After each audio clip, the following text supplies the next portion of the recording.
Bon, bonjour à tous, merci d'être aussi nombreux. On va se présenter rapidement. Donc, moi, Claire Bernago, je dirige Ingenium Digital Learning. Donc Didier Dufilaire de la société Oreca Engineering, spécialiste en réalité virtuelle et réalité augmentée. Et je suis Christophe Fontes, je représente l'ACOS, qui est l'Agence centrale des organismes de sécurité sociale. C'est un peu compliqué à dire. C'est la Caisse nationale des URSSAF, en fait. Et je suis responsable de projet.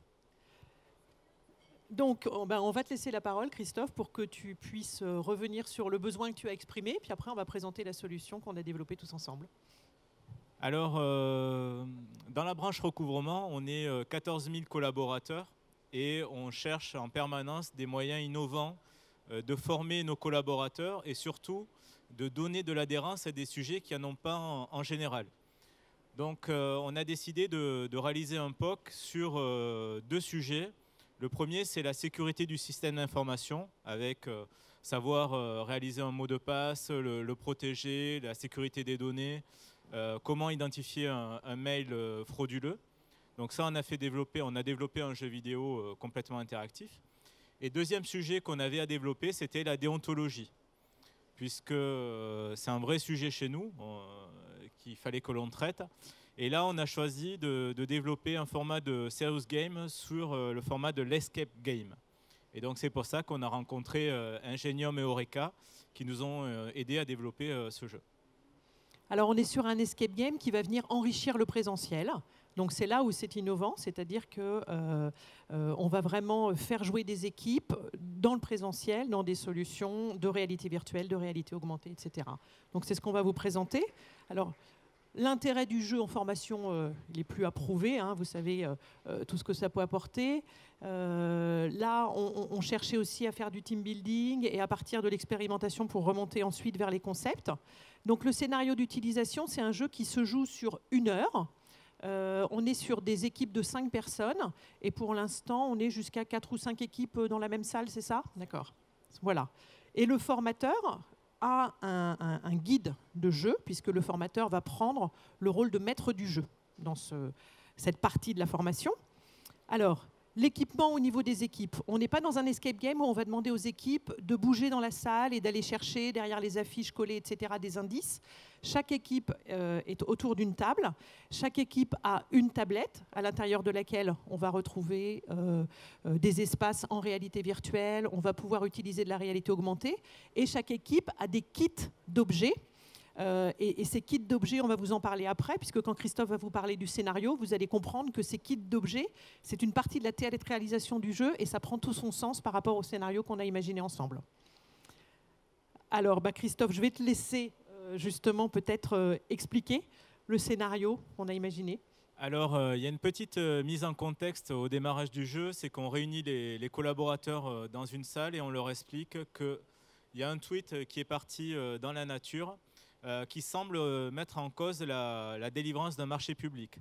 Donc ça, nous, on est confrontés au niveau des organismes de sécu à ce type d'agression continuellement. Et ce sont des vrais sujets qu'on a à traiter. On a d'ailleurs des cellules de crise qui travaillent à la réponse immédiate sur ce type de tweet. Et donc là, en l'occurrence, on réunit les collaborateurs en leur expliquant qu'il y a un tweet qui est parti dans la nature. Ça fait 2 jours qu'ils circulent, donc ils en ont forcément entendu parler. Et il y a des journalistes qui arrivent dans l'organisme pour essayer de tirer cette affaire au clair. Et donc ils ont 30 minutes sur la première phase pour vérifier s'il y a eu des manquements à la déontologie et si ce qui est annoncé dans le tweet est vrai ou faux. Ce qui permettra ensuite à la direction ou aux collaborateurs bien d'adapter la communication à faire. Voilà. Donc ensuite, le jeu démarre. Donc à la fois, on a un chronomètre dans la salle et à l'intérieur des tablettes, on a un chronomètre également. Hop, voilà, et je pars. Donc la première partie du jeu, eh bien, les équipes vont devoir scanner des objets, débloquer des objets à l'intérieur du jeu, tels que des messages dans les répondeurs téléphoniques, ouvrir des tiroirs et trouver à l'intérieur des tiroirs des choses qui sont autant d'indices qui vont collecter. Et après, on fera le rapprochement entre ces indices et des manquements ou non aux 9 points de vigilance de la charte déontologique de l'URSSAF. Voilà, donc c'est autour de ce scénario-là qu'on a créé tout le jeu. Donc, pendant les 30 premières minutes, ils collectent des indices. Donc, Didier expliquera après le développement du jeu, tout ce qui a été fait dans la tablette. À la fin de ces 30 minutes de jeu, je ne sais pas si certains d'entre vous ont déjà vécu des escape games avec les enfants en famille, etc. À la fin, on sort, on est encore un peu sous tension. Par contre, on n'a pas forcément toujours refait le fil complet de l'histoire. Parce qu'on a accumulé des indices, on a plein de choses. Donc, comme on fait de la formation, ce qui est très important là maintenant, c'est de faire une phase de débriefing où on va reprendre tous les indices collectés les uns après les autres et faire le lien entre ces indices. Je vous donne un exemple. Dans le tiroir, il y avait des faire-part et c'est marqué faire-part à imprimer au bureau. Bon, voilà. Alors ça, est-ce que c'est des pratiques qui sont acceptables ou pas? Est-ce que c'est des éléments qui sont prévus dans la charte de la déontologie? Donc là, le maître du jeu reprend sa casquette de formateur, va commencer à présenter tous ces éléments-là. Et puis ensuite, on a une troisième partie du jeu où on leur dit, bon, bah, ça y est, les journalistes arrivent, on a revu ensemble tout le fil de l'histoire, tout ce qui s'est passé. Donc, qu'allez-vous répondre aux journalistes? Donc là, on les réinterroge pour qu'eux-mêmes se disent, bon, bah, finalement, tout ce qu'on a vu, est-ce que finalement ce sont des fautes graves? Est-ce qu'effectivement, il y a des gens qui ont manqué de déontologie ou pas? Donc, ils votent. S'ils votent bien, ils gagnent des points. Donc, il y a aussi une émulation entre les équipes, parce que le formateur leur demande de lever la tablette, de montrer leur score. Donc, les équipes, au départ, on n'a pas précisé, mais chaque équipe se donne un nom. Donc, ils savent qu'ils jouent aussi les uns contre les autres, etc.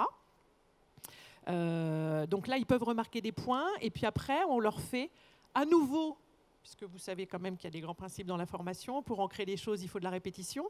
Donc, on revient sur les éléments et on leur demande de faire le lien entre les 9 points de la charte et les 9 indices, à quel point de la charte ça peut correspondre, et le plus rapidement possible de trouver le code, voilà, qui permet d'associer ces 9 points.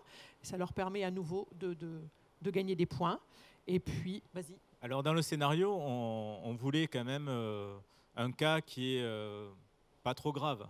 C'est-à-dire qu'on va identifier des manquements à la déontologie, par exemple les faire-part, mais on ne voulait pas que le scénario soit accablant et surtout ne pas stigmatiser une catégorie de collaborateurs dans l'organisme. Donc on a été très vigilant à ça. De plus, tout le scénario a été validé juridiquement par notre déontologue.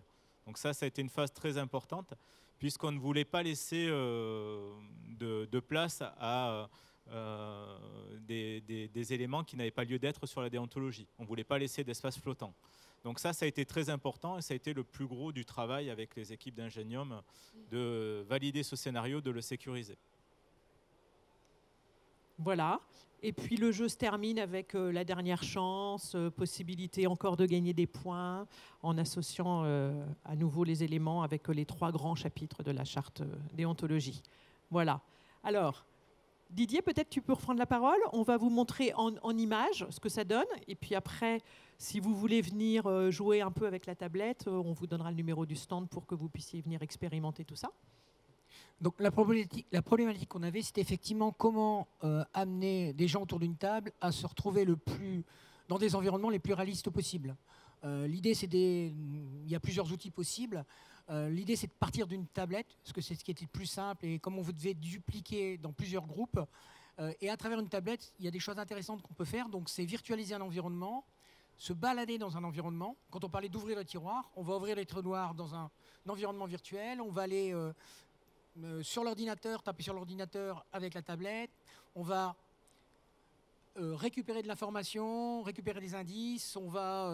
Donc sur l'outil, on a en gros trois interactions. Donc une interaction de réalité virtuelle. Alors on peut l'appeler, il y a tellement de noms aujourd'hui, mais pour moi ça veut dire ce que ça veut dire. On va rentrer virtuellement dans un outil qui nous permet de se balader dans un monde virtuel. On a aussi de l'audio, c'est-à-dire que vous allez par exemple, là il y a un téléphone, dans le téléphone il y a un message, si on tape sur le message, on écoute le message et on a une information complémentaire.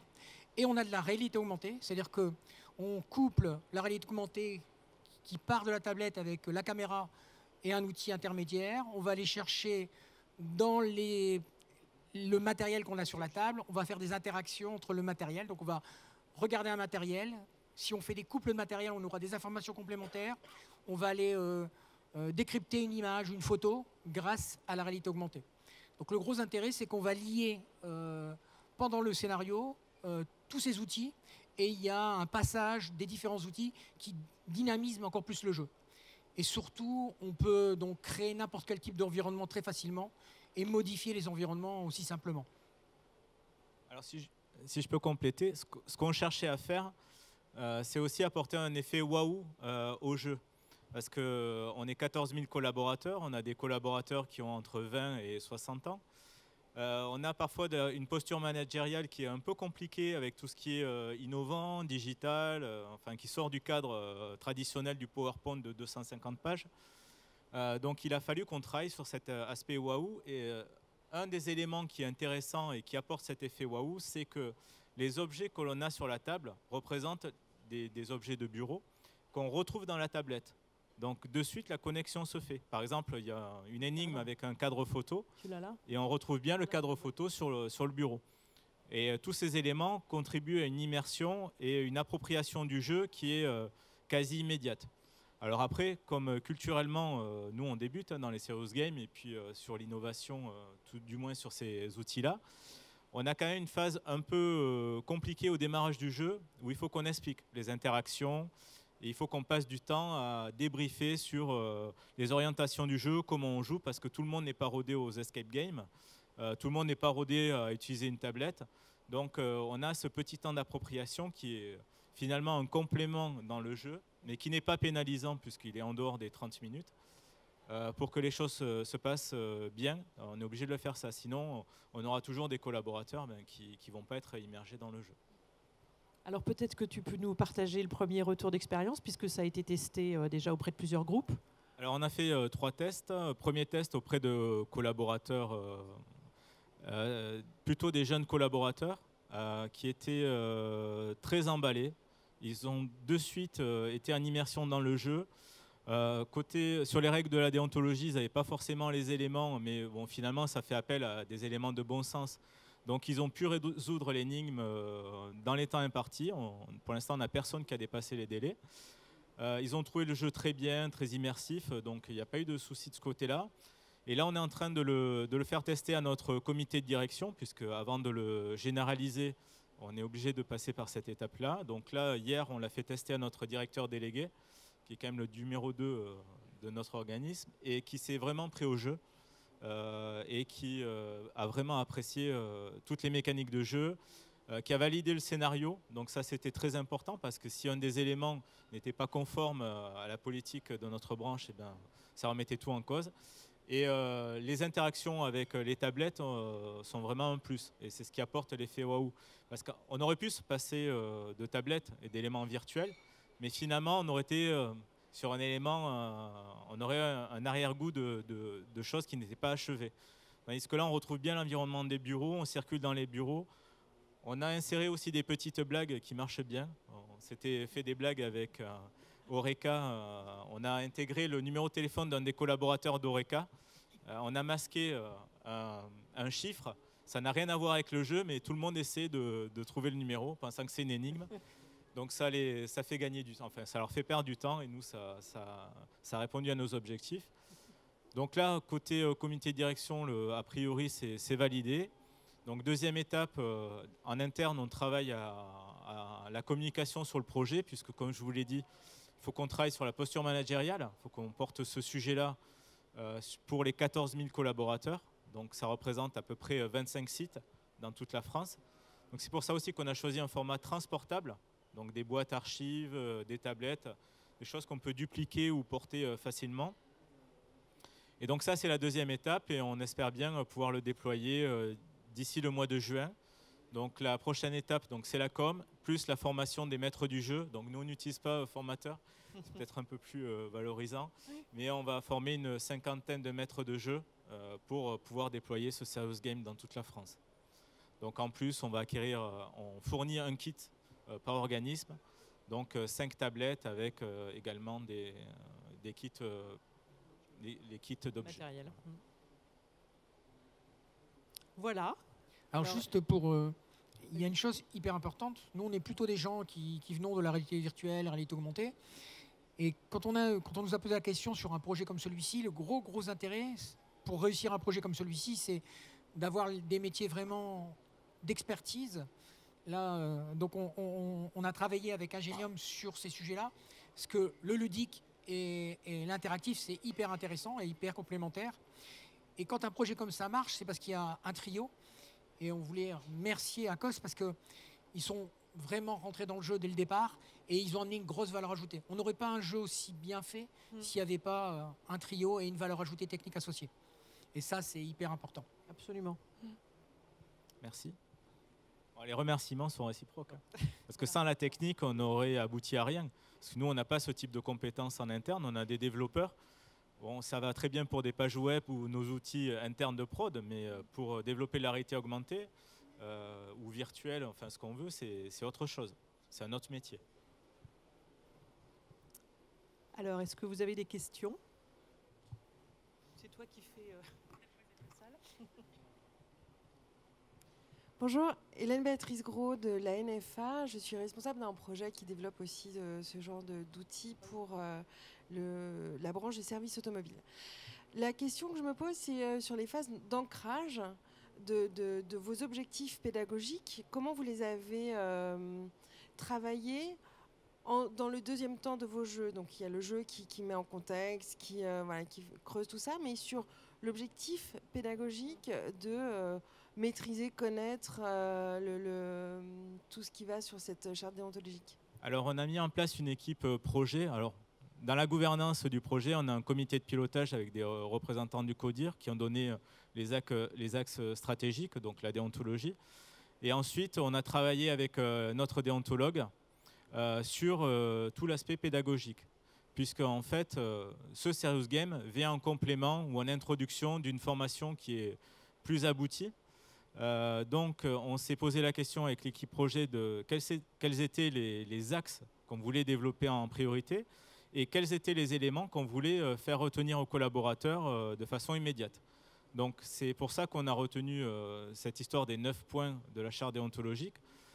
Donc c'est je m'applique à moi-même les règles de l'entreprise. Enfin voilà, c'est des choses assez simples qui doivent parler à tout le monde, mais quand on est dans l'entreprise depuis 10, 20, 30 ans, on a tendance à oublier. Notamment, je ne dois pas employer du personnel sans le déclarer, par exemple. Ça paraît évident, mais voilà. Et des fois, il faut qu'on rappelle. Donc, c'est ce qu'on a défini avec notre déontologue. Identifier les cibles pédagogiques, donc aller au plus simple, c'est un quick win. Et ensuite, ça vient en complément de toute façon d'une formation plus aboutie. Là, on s'adresse aux 14 000 collaborateurs, c'est-à-dire du gestionnaire de compte, la personne qui vous répond à l'accueil, jusqu'au directeur de l'organisme. Donc après, pour les managers stratégiques ou les personnes qui sont habilitées à gérer des marchés publics, là, c'est un autre niveau. Et donc là, on a notre offre de formation complémentaire. D'accord, donc ça va être un grain dans une plus grande formation pour cette cible-là. Ouais. Et pour l'agent d'accueil, celui-ci juste lui suffira. C'est suffisant, voilà. Ouais. Après, si je peux compléter un petit peu au niveau de la démarche, nous, on est arrivés, les 9 points de vigilance avaient déjà été identifiés par ACOS. Et donc, on a organisé un atelier de brainstorming à laquelle ont participé une douzaine de personnes de différents services, parce qu'on avait déjà une idée du scénario qu'on voulait, mais on voulait absolument que ce scénario il soit complètement adapté à ACOS, aux problématiques des agents de l'URSSAF, etc. Donc on a construit le scénario sur la base d'idées qu'on proposait, mais en essayant de ne pas trop les orienter, parce qu'on ne voulait pas que le scénario soit le nôtre. On voulait vraiment que ce soit le leur. Et donc suite à cet atelier qui a duré 2-3 heures, on a après fait la première proposition de scénario. Et pour revenir sur votre question d'ancrage, justement, puisque la finalité, c'était bien que les 9 points de vigilance soient maîtrisés. Après les 30 minutes de jeu, la phase de débrief, elle est importante puisque c'est à ce moment-là qu'on fait le lien entre les situations observées et les 9 points de la vigilance. Ensuite, on revient dessus une deuxième fois puisqu'on leur demande de faire des jeux de glisser, déplacer, etc. pour associer les bons éléments. Donc on va revenir au moins 2-3 fois dessus pour qu'à la fin de cette heure de formation, au moins cet objectif-là, les 9 points de vigilance, ils repartent tous et ils les aient bien en tête sous la forme des pratiques qu'ils ont pu découvrir et surtout de ce qu'on peut faire et des limites qu'on ne peut pas faire. Voilà. Alors on va aller un peu plus loin aussi puisqu'on va développer des goodies alors bon, qu'on distribuera à la fin du jeu, voilà, pour vraiment ancrer les pratiques. Donc ça sera soit des posters collectifs dans les bureaux, soit des petits goodies individuels. Mais on s'est rendu compte en testant le jeu qu'il y a beaucoup d'adhérence, les gens se prennent au jeu, ils assimilent très rapidement les règles. De toute manière, c'est une remise à niveau, on va dire. Mais il leur manque ce petit truc avec lequel ils vont repartir. Alors on fait des photos pour le challenge d'entreprise, puisqu'il y a un score global. Donc ça a commencé avec les directeurs qui se challengent entre eux. Voilà, il y a un score à battre. On va mettre en place une communauté dans notre réseau social. Enfin voilà, on a prévu de faire un challenge global.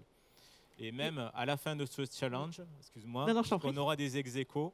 On prévoit de développer un autre serious game. Alors là, c'est un format différent, style le grand quiz, où on fera une visioconférence.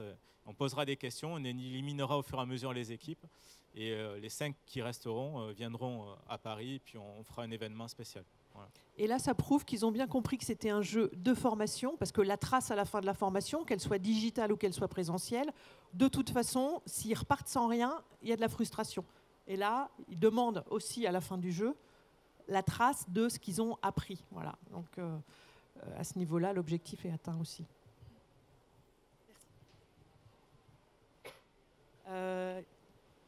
Questions. Après, sinon, si vous voulez venir voir, expérimenter un petit peu plus, on a des tablettes, on peut vous laisser jouer un petit peu. On est sur le stand, tous les 3, sur le stand H40. Voilà, donc n'hésitez pas. Juste Claire, le temps qu'on a mis entre la réception du besoin et la mise en place de l'outil. On a fait un petit tour de force là. Hein. On ne va pas vous dire qu'on le fera à chaque fois dans ces délais-là, mais on a mis... on s'est rencontrés fin novembre. Oui, on a commencé on a commencé à travailler, nous, sur la partie ingénierie en novembre, pardon. Et la première session auprès de ton équipe, 8 janvier. On était un petit peu sous pression tous. Voilà, un petit mois de plus, c'est bien. Hein. On sait faire, mais quand on peut tous respirer un peu mieux, c'est mieux. Voilà. Et on voulait aussi remercier les 2 personnes qui ont travaillé, qui ne sont pas là aujourd'hui, qui ont fait le plus gros du travail. C'est Juliette d'Ingenium et Ravière d'Oreca. Absolument. Comment vous avez vendu ce projet à votre direction? Parce que là, au départ, c'est difficile de calculer un ROI, c'est difficile de... Alors, c'est une commande de notre directeur général. Ah, voilà. c'est eux qui... Oui, c'est lui qui a initié le projet. Voilà. Alors après, on a eu la commande du POC. On avait 4 sujets. On avait la déontologie, la sécurité du SI, les marchés publics et la communication de crise. Donc avec le comité de pilotage, on a réfléchi à proposer des solutions et surtout des jeux qui touchaient l'ensemble des collaborateurs. Parce que marché public, c'est une frange limitée de collaborateurs. Et cellule de crise, c'est que les managers stratégiques. Donc c'est pour ça qu'on a choisi ces 2 axes. Mais à la base, c'est une commande du DG. Donc le directeur délégué a validé et du coup, on a 3 commandes supplémentaires pour 2020. Voilà. Et après, ce type de jeu, on peut le décliner sur plein d'autres thématiques. Hein. On est en train de réfléchir avec un organisme de formation sur les incontournables de la gestion de projet, par exemple. Ouais. Voilà. Et ensuite, tout est ouvert. Hein. C'est construire le scénario ensemble. Voilà. Oui ?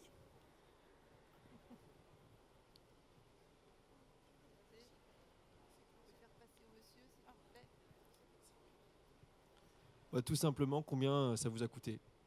Tout simplement, rendez-vous au stand H40, on va vous dire tout ça.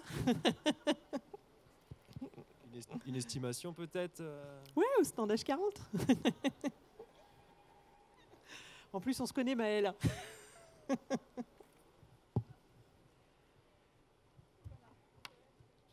Merci.